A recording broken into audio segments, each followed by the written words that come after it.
श्री मां का जन्म बांकुड़ा जिले के जयरामबती गांव में शारदा देवी के बनगा वर्ष 9वें पौष 1260 में हुआ था।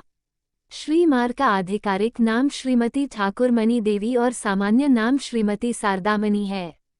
श्री मां के पिता रामचंद्र मुखोपाध्याय और माता श्यामसुंदरी देवी। मां श्यामसुंदरी देवी बहुत ही ममतामयी मां थीं। मेरे पिता एक सरल और धर्मनिष्ठ व्यक्ति थे।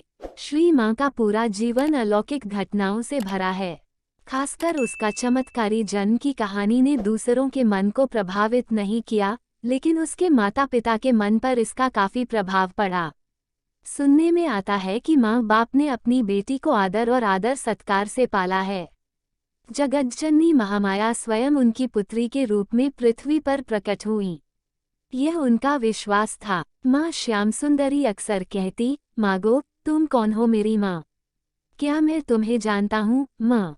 उत्तर में बेटी कहती थी, फिर कौन? मेरे 4 हाथ हैं या नहीं? फिर आपके पास क्यों आए? इस विश्वास के मूल में सत्य था वास्तव में एक अद्भुत कहानी। एक बार श्यामसुंदरी घर के बगल वाले शौचालय में शौच के लिए गईं। उसी समय उन्होंने देखा कि एक सुंदर कन्या बेल के पेड़ से 10 दिशाओं से प्रकाश के साथ नीचे आती है और उसे गले से लगा लेती है। वह तुरंत बेहोश हो गया और होश में आने के बाद उसे लगा मानो बेटी उसके गर्भ में आ गई। इस घटना के कुछ ही समय बाद बाबा रामचंद्र ने ऐसा ही चमत्कार देखा। ठीक 10 महीने बाद गर्भाश्रिता देवी पृथ्वी पर अवतरित हुई और वो है श्री मां शारदामणि। अत्यधिक गरीबी के कारण उनका परिवार समृद्ध नहीं था। बाबा रामचंद्र यजन, खेती और बकसूत्र लिखकर अपनी जीविका चलाते थे, लेकिन यह गरीबी उनके स्वाभाविक चरित्र मिठास को नीचा दिखाती है नहीं कर सका। शारदामणि माता पिता की पहली संतान थी, इसलिए वह अपने पिता के हर काम में दाहिना हाथ था। शारदा देवी बचपन में खेतों में मजदूरों के लिए खाना लाने, घर में गायों के लिए घास काटने और धान की कटाई के दौरान गांठ बांधने जैसे सभी कामों में अपने पिता की मदद करती थीं। किशोरावस्था में पहुंचते ही उनका व्यक्तित्व उभरने लगा। आमतौर पर शारदा देवी गंभीर स्वभाव की थीं, लड़की उनमें बचकानी चपलता नहीं थी, मानो वह हमेशा अपने आप में अकेला था। देवी देवताओं की मूर्तियों के साथ खेलना पसंद था। वह मूर्ति को फूल और चंदन से सजाकर एक दृष्टि से देखते थे। उस समय की शारदा देवी की ध्यानपूर्ण मूर्ति भविष्य की श्री मां की याद दिलाती है। श्री मां का वास्तविक रूप बचपन में ही विकसित हो गया था। शारदा देवी को बचपन में शिक्षा का अवसर नहीं मिला, फिर भी शारदा देवी ने टैगोर की भतीजी लक्ष्मी से कुछ पढ़ना सीखा। तभी से वे रामायण महाभारत पढ़ते थे। साथ ही यात्रा, कथक आदि के श्रवण से उनमें स्वाभाविक धार्मिक प्रवृत्ति जागृत हुई। बचपन में श्री मां मधु के सरल स्वभाव ने उन्हें सभी का प्रिय बना दिया था। इस प्रकार 6 वर्ष की आयु में शारदा देवी का विवाह हो गया। उस समय समाज में बाल विवाह का प्रचलन था। उस समय श्री टैगोर की उम्र 24 साल। जगन्माता को देखने के लिए उत्सुक और पागल श्री रामकृष्ण को दुनिया में वापस लाने के लिए श्री रामकृष्ण ने देव की मां श्री मां से विवाह किया। टैगोर और श्री मां के विवाह के बारे में एक विचित्र घटना सुनने को मिलती है। संत श्री रामकृष्ण ने कहा, मेरी बेटी जयरामबती में मेरे लिए कूट बंधा रही है। फिर गदाधर को ब्याह के घर में कई लोगों के बीच देखकर शारदामणि ने कहा, मैंने उससे शादी की है, करूंगा। 1867 में जब श्री रामकृष्ण दक्षिणेश्वर से कामारपुकुर आए, तब शारदामणि का पहला विवाह हुआ। उस समय उनकी आयु मात्र 14 वर्ष की थी। शारदामणि ने उस समय से खुद को श्री रामकृष्ण की सेवा में समर्पित कर दिया। श्री रामकृष्ण की संगति में उनकी आध्यात्मिक चेतना उभरने लगी। दाम्पत्य जीवन में ये सच्चे संत होते हैं। उसे देवतुल्य पति के साथ नया जीवन मिला। दीक्षिता सबसे अच्छी पत्नी है। आदर्श में 7 महीने के बाद श्री रामकृष्ण दक्षिणेश्वर लौट आए। श्री रामकृष्ण के साधना, भजन की आत्मग्लानि और उन्मत्तता जब विकृत रूप से श्री मां के कानों में पड़ी तो वे भी दक्षिणेश्वर जाने के लिए व्याकुल हो उठे।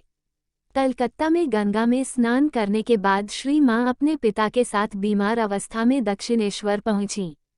दक्षिणेश्वर आते समय फिर एक अनहोनी घटना घटी। सुनने में आता है कि मार्ग में स्वयं माता जगन्माता उनसे मिली थीं। देना दक्षिणेश्वर में अपने पति की देखरेख में शारदामणि ठीक हो गईं और शास्त्री मणि के साथ रहने लगीं। उस समय उसका विवाह पति के सानिध्य से शिष्यता में बदल गया। इस समय उनके हृदय में प्रसन्नता का भाव जागा।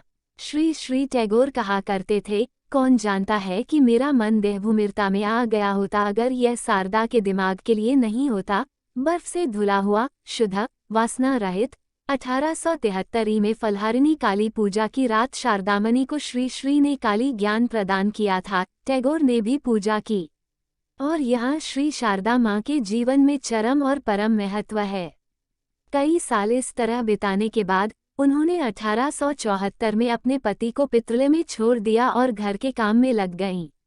कुछ वर्षों के बाद वे पेचिश से पीड़ित अपने पति की सेवा करने के लिए फिर से दक्षिणेश्वर आ गए। अपने पति को ठीक करने के बाद वह स्वयं उस रोग से ग्रसित हो गई। दुबले पतले शरीर में वह फिर से जयरामबती के पास लौट आया और सिंहवाहिनी के मंदिर में पूजा अर्चना कर वह ठीक हो गया। सुना जाता है कि इसी समय उनकी पूजा से सिंह सेना जाग उठी थी। इस प्रकार शारदामणि का जीवन अपने पति की सेवा और खोज में व्यतीत हुआ। इस सेवा में कोई त्रुटि न हो इसके लिए वे दक्षिणेश्वर के नहवत्तला में अधिकांश समय रहते थे। हालांकि टैगोर के शिष्यों ने उनके लिए एक अलग घर का निर्माण किया, लेकिन उन्होंने टैगोर की सेवा में विवाह की संभावना पर आत्मग्लानि को त्याग किया था। दक्षिणेश्वर में अपने प्रवास के दौरान शारदामणि नियमित रूप से सुबह और शाम पूजा और ध्यान के लिए बैठते थे। यह आदत उनके जीवन के अंत तक अखंड रही। यहाँ रहने के दौरान शारदामणि को भगवान के दर्शन हुए। यद्यपि श्री श्री टैगोर की आध्यात्मिक संपदा भावसमाधि आदि के माध्यम से प्रकट हुई थी, श्री माँ एक आत्मनिर्भर साधिका थीं। संसार के सभी लोग उनकी कृपा छाया में कोमल दंड प्राप्त कर रहे थे। उसके दिल में बच्चे के दुख में मात्र स्नेह पिघल जाएगा। वे उसका कल्याण चाहने के लिए शांति की धारा लेकर बालक के पास दौड़े चले आते थे। 1885 में असाध्य कैंसर से पीड़ित अपने पति का इलाज कराने के लिए श्री माँ उनके साथ श्यामपुकुर आईं। यहाँ उसने अपनी दिव्य सेवा से अपने पति के कष्टों को दूर किया, लेकिन वह अब उसे सांसारिक मोह माया में नहीं बांध सकती थी। 1886 में युग श्रेष्ठ महापुरुष परम पुरुष श्री श्री रामकृष्ण परमहंसदेव ने अमृतलोक की यात्रा की। सुना जाता है कि संन्यास के बाद श्री श्री टैगोर ने श्री श्री माँ के दर्शन किए और व्यभिचार का निषेध किया। इसलिए श्री माँ जीवन भर लाल रंग की पतली साड़ी और बाला ही पहनती थीं। अपने पति की मृत्यु के बाद श्री माँ भारी मन से तीर्थ यात्रा पर चली गईं। भारत के कई तीर्थ स्थानों का भ्रमण करने के बाद वे अपने हृदय में शांति के साथ पितृलय वापस आए। उनकी इस तीर्थ यात्रा पर एक ही साधना थी कि वह लोगों के दोष न देखें।